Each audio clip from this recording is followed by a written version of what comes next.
नमस्कार, मैं हूं माधुरी। आप देख रहे हैं वागड़ वार्ता 91। वागड़ वार्ता 91 में आपका स्वागत है। प्रदेश और संभाग की ताजा तरीन खबरों से जुड़ने के लिए आज ही हमारे चैनल को सब्सक्राइब कर ले और बेल आइकन को जरूर दबाएं। चलिए खबरों का सिलसिला शुरू करने से पहले नजर डाल लेते हैं अब तक की टॉप हेडलाइंस पर। साफा पगड़ी पहनकर पुलिस ने शादी समारोह में दी दबिश। करोड़ों की साइबर ठगी के शातिर बदमाश को किया गिरफ्तार।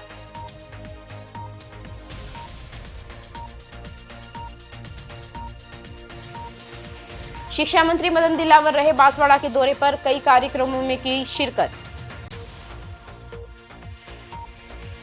नाबालिग छात्रा के आत्महत्या के मामले में 12 आरोपियों को किया डिटेन। 11 लाख रुपए के मुआवजे की सहमति के बाद धरना हुआ समाप्त। डूंगरपुर पुलिस ने साइबर अपराध के खिलाफ एक फिल्मी अंदाज में बड़ी कामयाबी हासिल की है। देश भर में करोड़ों रुपए की ऑनलाइन ठगी करने वाले गिरोह का भंडाफोड़ करते हुए पुलिस ने एक शातिर आरोपी को गुजरात में शादी समारोह के दौरान गिरफ्तार किया। खास बात यह रही कि आरोपी को पकड़ने के लिए पुलिसकर्मी साफा पगड़ी और शेरवानी पहनकर बारात में शामिल हुए। डूंगरपुर पुलिस ने ऑपरेशन साइबर हंट के तहत देश भर में फैले 160 करोड़ रुपए के ऑनलाइन ठगी रैकेट का खुलासा किया है। इस मामले में पुलिस ने 2 मुख्य आरोपियों को गिरफ्तार किया है, जबकि 4 बड़े ठग अभी भी विदेशों में फरार है। पुलिस अधीक्षक मनीष कुमार ने बताया कि साइबर ठगी की जांच के दौरान सूचना मिली कि मुख्य आरोपी कैलाश कुमार गुजरात के दाहोद जिले में एक दोस्त की शादी में शामिल होने गया। इस इनपुट पर साइबर सेल की विशेष टीम गठित कर गुजरात भेजी गई। आरोपी को पकड़ने के लिए 5 पुलिसकर्मी शेरवानी पहनकर, सिर पर साफा और पगड़ी सजाकर शादी समारोह में बाराती बनकर पहुंचे। जैसे ही आरोपी कौशल कुमार की पहचान हुई, पुलिस ने मौके पर ही उसे दबोच लिया। पूछताछ में खुलासा हुआ कि कौशल कुमार डूंगरपुर के एक निजी बैंक में कार्यरत था और बैंककर्मी होने का फायदा उठाकर उसने अपने साथी इलेश पटेल उर्फ नीलेश कलाल के साथ मिलकर 450 से अधिक फर्जी बैंक खाते खुलवाए। इन खातों के चेकबुक और एटीएम कार्ड भी आरोपियों ने अपने पास रखे। गरीब मजदूर, कॉलेज छात्रों और आम लोगों को सरकारी योजनाओं, पैन कार्ड और छात्रवृत्ति का झांसा देकर उनके दस्तावेज हासिल किए गए। बाद में इन खातों को दुबई और जॉर्जिया में बैठे ठगों को सौंप दिया गया। दुबई में बैठे घनश्याम कलाल, वरुण कलाल और उपेंद्र कलाल और जॉर्जिया में बैठे डैनी नटवरलाल ने इन खातों का उपयोग share market, trading, crypto currency और ऑनलाइन सट्टा ऐप के जरिए करोड़ों रुपए की ठगी के लिए किया। पुलिस ने आरोपी कौशल के बयान के आधार पर उसके सहयोगी इलेश पटेल को सागवाड़ा से गिरफ्तार कर लिया है। दोनों आरोपियों से गहन पूछताछ की जा रही है। पुलिस मुख्यालय के माध्यम से विदेश में बैठे आरोपियों को पकड़ने की कार्रवाई भी शुरू कर दी गई है। ये दोनों साइबर अपराधी अपने अन्य साथियों के साथ मिल करके भोले भाले लोगों को लालच दे करके उनका अकाउंट खुलवाते थे और उन बैंक अकाउंट्स को साइबर फ्रॉड्स को बेच दिया करते थे। ये अकाउंट्स साइबर फ्रॉड्स द्वारा पूरे भारत में ठगी के लिए उपयोग में लिए जाते थे। अभी तक के अनुसंधान में सामने आया है कि इनके द्वारा करीबन 450 ऐसे अकाउंट खुलवाए गए हैं और उसके मार्फत पूरे देश भर में 160 करोड़ रुपए तक का इनके द्वारा साइबर फ्रॉड किया गया है। राजस्थान सरकार के शिक्षा मंत्री मदन दिलावर शुक्रवार को बांसवाड़ा जिले के दौरे पर पहुंचे। सर्किट हाउस से संघ कार्यालय पहुंचने पर उनका गर्मजोशी से स्वागत किया गया।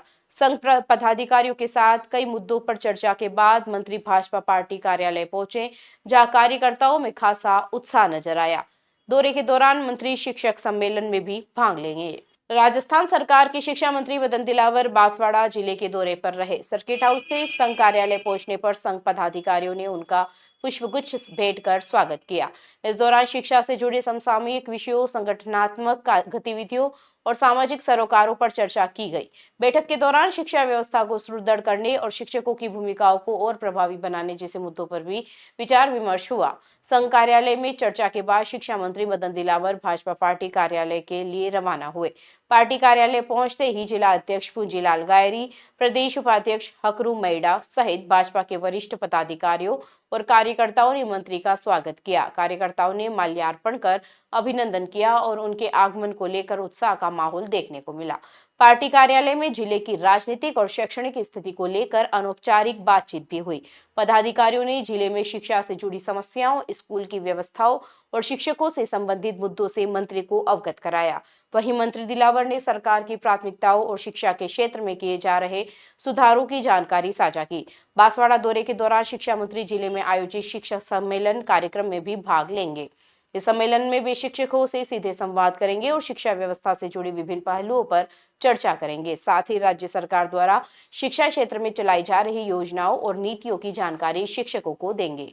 देखो क्या है, हमारी सरकार कोशिश करती है कि अपराध ना हो, परंतु अपराधी फिर भी कुछ न कुछ करते हैं। लेकिन मैं दावे के साथ कर सकता हूं कि राजस्थान में अपराधों में कमी आई है, पहले की अपेक्षा काफ़ी कमी आई है।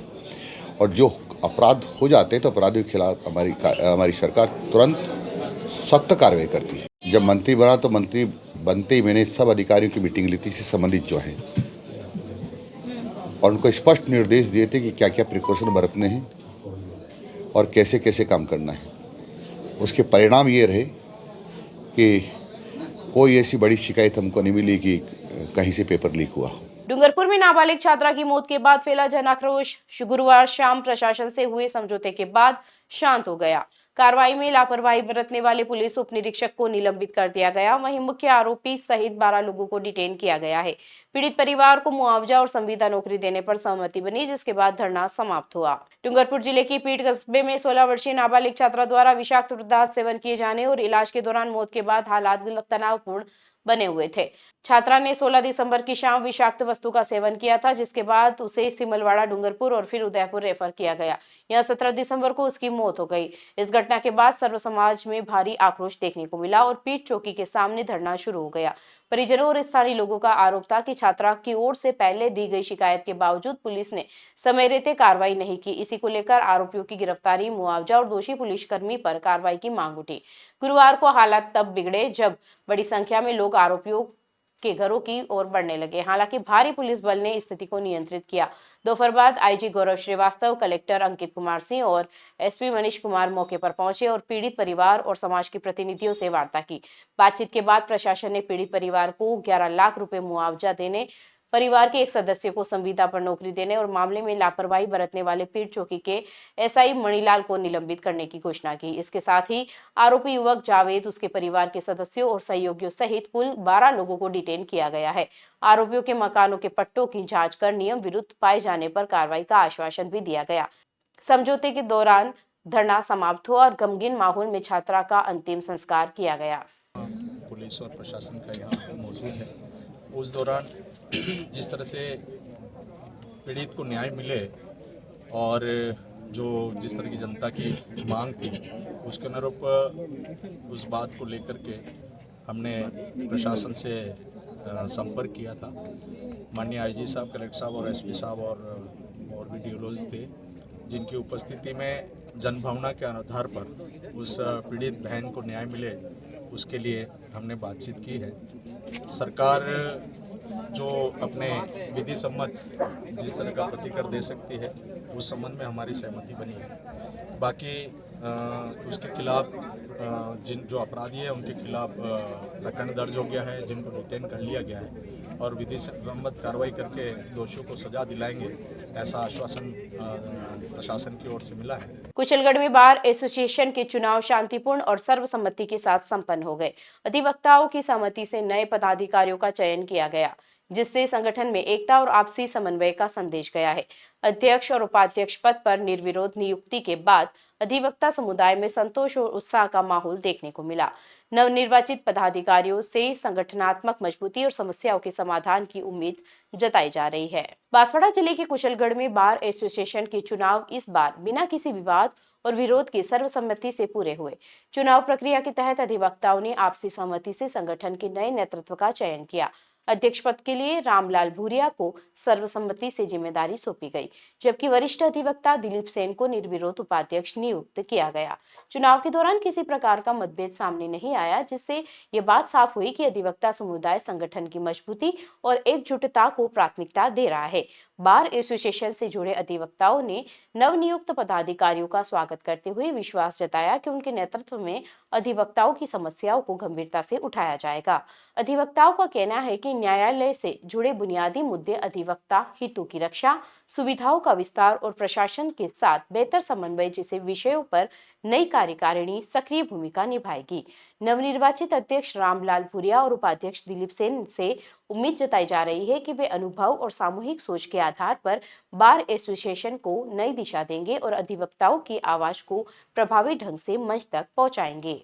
चलते चलते फिर नजर डालते हैं आज की टॉप हेडलाइंस पर। साफा पगड़ी पहनकर पुलिस ने शादी समारोह में दी दबिश, करोड़ों की साइबर ठगी के शातिर बदमाश को किया गिरफ्तार।